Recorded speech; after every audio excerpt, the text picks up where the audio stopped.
Olá, pessoal. Hoje a gente vai conversar a respeito da assistência de enfermagem pré-operatória.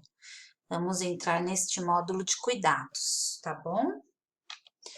Vamos começando a falar um pouquinho de procedimento cirúrgico. Então, o que é um procedimento cirúrgico por definição? É um ramo da ciência médica que diz respeito a doenças, lesões ou alterações físicas e cujo tratamento é realizado por um procedimento cirúrgico, por um método manual ou através de uma cirurgia e intervenção operatória com instrumentos especiais adequados ao tipo de intervenção que vai ser efetuada. O termo também é usado no que diz respeito a estudo, diagnóstico e tratamento. Então, nós temos procedimentos cirúrgicos para realizar um procedimento de retirada de alguma coisa ou de conserto de alguma coisa, ou até para você visualizar e fazer um diagnóstico de alguma coisa, ok? Podemos classificar as cirurgias de diversas formas. Uma das formas é por potencial de contaminação. Então, o quanto de potencial para contaminação aquela cirurgia tem. Então, se a gente classificar uma cirurgia como limpa, de acordo com o potencial de contaminação dela, é quando é uma cirurgia realizada em tecidos estéreis ou de fácil descontaminação, na ausência de processo infeccioso local, sem penetração do trato digestivo, respiratório ou urinário, porque são considerados locais contaminados em condições ideais de uma sala cirúrgica, né? Condições ideais de limpeza, de esterilidade, enfim. Exemplo, uma cirurgia de ovário. Então, o ovário, né, tá lá próximo ao útero, tá dentro de uma cavidade estéril, então é considerado uma cirurgia limpa. Uma cirurgia potencialmente contaminada já é realizada em tecido de difícil descontaminação, mas eu não tenho supuração local, ou seja, eu não tenho presença de pus. Mas eu posso ter penetração dos tratos digestivo, respiratório ou urinário, desde que eles não estejam com contaminação significativa, não estejam envolvidos em nenhum processo infeccioso ou inflamatório.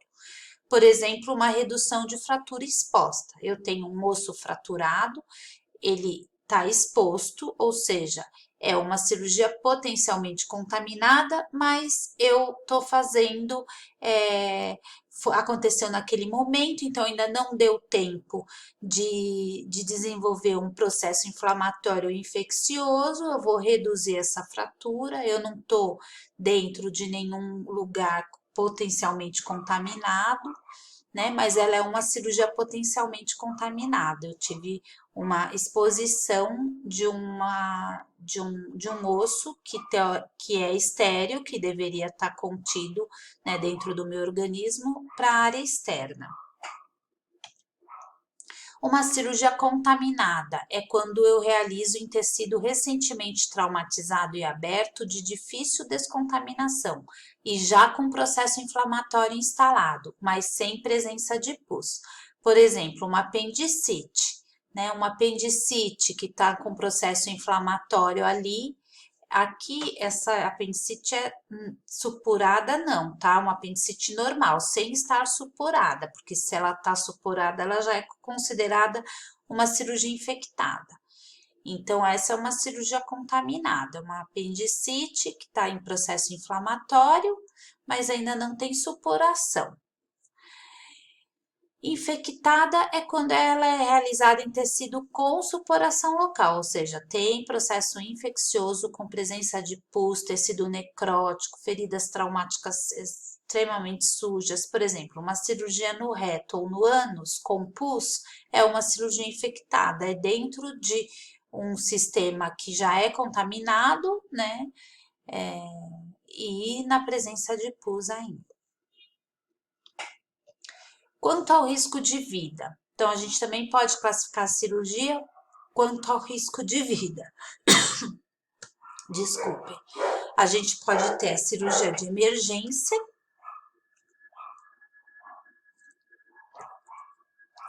Nós podemos ter a cirurgia de emergência, que tem uma indicação imediata porque tem a vida ameaçada. Por exemplo, eu tive uma fratura de crânio, eu preciso fazer uma cirurgia de emergência, né? Porque eu posso ter a minha vida ameaçada em decorrência disso. A cirurgia de urgência, ela tem uma atenção rápida, mas ela pode esperar de 24 a 30 horas. Então, não é uma cirurgia de emergência que eu tenho que subir o paciente, subir ou descer, não sei, de acordo com o local do centro cirúrgico na unidade. Não é um paciente que eu tenho que transferir para o centro cirúrgico imediatamente. Então, uma cirurgia de urgência, ela requer urgência, mas pode se esperar até o dia seguinte para ser realizada. Uma cirurgia requerida é quando o paciente precisa realizar a cirurgia, né? Mas ela pode ser planejada, né? Então, eu posso planejar essa cirurgia dentro de semanas ou até meses. Uma cirurgia eletiva é quando o paciente pode ser operado, mas se ele não for, não tem prejuízo nenhum, né? Então, não vai incorrer em nenhum dano. Uma cirurgia opcional é quando o paciente procura fazer a cirurgia, por exemplo, não tem nenhuma indicação de cirurgia, mas eu quero fazer uma cirurgia plástica. Então, é uma cirurgia considerada opcional. De acordo com a finalidade. Então, de acordo com a finalidade, eu posso ter uma cirurgia diagnóstica, para eu poder obter um diagnóstico. Então, uma biópsia, por exemplo, é um procedimento cirúrgico para fins diagnósticos. Pode ser uma cirurgia curativa, né? Por exemplo, uma remoção de massa tumoral. Então, eu faço uma cirurgia para retirar uma massa tumoral para efeito curativo, né? Posso ter uma cirurgia reparadora. Eu vou reconstituir lesões, né? Por exemplo, alguém que tenha um lábio leporino. Eu vou fazer uma cirurgia reparadora para reconstituir essa lesão do lábio leporino. Uma cirurgia reconstrutiva ou cosmética, né? No caso, eu quero fazer uma cirurgia reconstrutiva cosmética, uma mamoplastia, uma abdominoplastia. Uma cirurgia paliativa, para eu corrigir um problema ou aliviar uma dor, né? Uma coisa paliativa, não é curativo, mas eu resolvo ali naquele momento. Radical é quando eu tenho uma ressecção parcial ou total de um órgão ou de uma estrutura. E ablativa é quando eu tenho a remoção de uma parte do corpo, no caso de uma amputação, até de uma apendicectomia, que eu retiro o apêndice. Especialidades cirúrgicas são várias, né? E hoje, cada vez mais, a gente tem novidades. Então, por exemplo, as mais comuns, a gente pode falar de cirurgia neurológica, oftálmica, geral, torácica, cardíaca, vascular, urológica, ginecológica, ortopédica, pediátrica, entre milhares de outras, né? Se vocês depois me lembrarem, coloquem lá no chat ou no fórum. De mais alguma que eu possa ter me esquecido.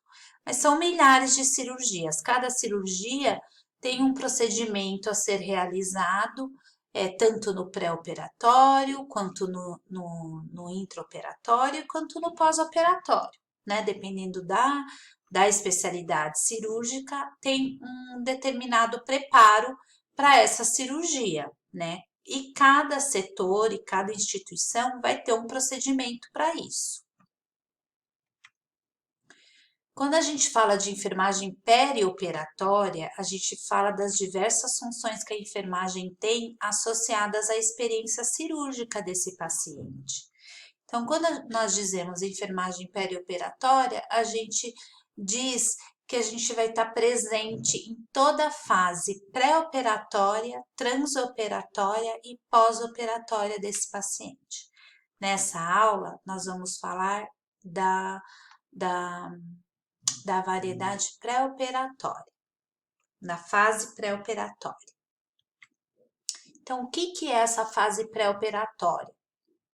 Ela se inicia quando tem a tomada de decisão dessa intervenção cirúrgica. E ela termina quando? Quando eu transfiro o paciente para a mesa cirúrgica para fazer o procedimento. Então, desde a tomada de decisão até a transferência do paciente no centro cirúrgico, a gente chama essa fase de pré-operatória. Tudo que nós vamos fazer nesse momento é considerado pré-operatório. E essa decisão da intervenção cirúrgica, onde ela ocorre? Ela pode ocorrer em diversas instâncias. Ainda no consultório do médico ou no ambulatório, né, quando o paciente vai num retorno para ver o resultado de um exame, enfim, ele pode receber a notícia de uma necessidade de intervenção cirúrgica. Ou ele adentra o pronto-socorro, vítima de alguma coisa, e aí no pronto-socorro alguém toma a decisão de que é necessária uma intervenção cirúrgica. Ou o paciente passou pelo pronto-socorro ou foi internado por algum motivo e na unidade de internação, durante aquele procedimento de internação, ele precisa ser encaminhado para fazer alguma intervenção cirúrgica. Ou quando ele está na unidade de terapia intensiva, né? Muitas vezes ele entrou pelo pronto-socorro, foi para a UTI e na UTI teve outras complicações e aí foi necessário ele fazer uma intervenção cirúrgica. Então, essa decisão pode acontecer em vários momentos. De acordo com cada momento ou cada unidade, nós vamos ter um tipo de preparo, né? Mas o preparo pré-operatório, de uma maneira geral, é sempre o mesmo. Sempre pensando na segurança do paciente em primeiro lugar. Então, independente de onde ele esteja e do momento onde foi decidido essa intervenção cirúrgica, a gente tem que pensar sempre na segurança do paciente. Então, aqueles 6 itens de segurança, né? Que é a identificação do paciente corretamente, melhorar a comunicação entre os profissionais, melhorar a segurança na prescrição e no uso e na administração dos medicamentos, assegurar cirurgia em local de intervenção, procedimento e paciente correto, higienizar as mãos para evitar infecções e reduzir o risco de quedas e úlceras por pressão. Então, todos esses itens, todas essas metas internacionais de segurança, elas têm que estar sendo colocadas em todos os momentos, principalmente no pré-operatório, né? Porque se eu não identifico o paciente corretamente, eu posso encaminhar um paciente errado para o centro cirúrgico. Se eu não melhoro a comunicação entre os profissionais, eu posso fazer algum preparo errado desse paciente para a cirurgia.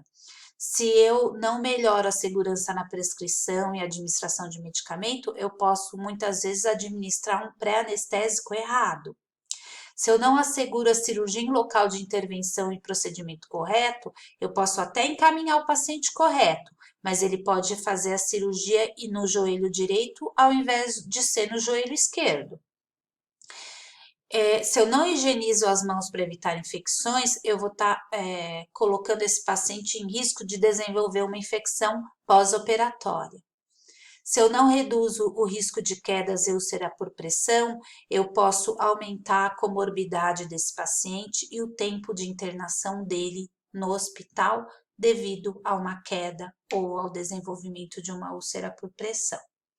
Então, nós temos que sempre colocar a segurança do paciente e todas essas metas de segurança do paciente em primeiro lugar em tudo que a gente faz, seja no pré-operatório, no intraoperatório, no pós-operatório, num procedimento ambulatorial, numa coleta de exame, num encaminhamento para um banho, ou na admissão de um paciente, ou seja, em todos os lugares, ok?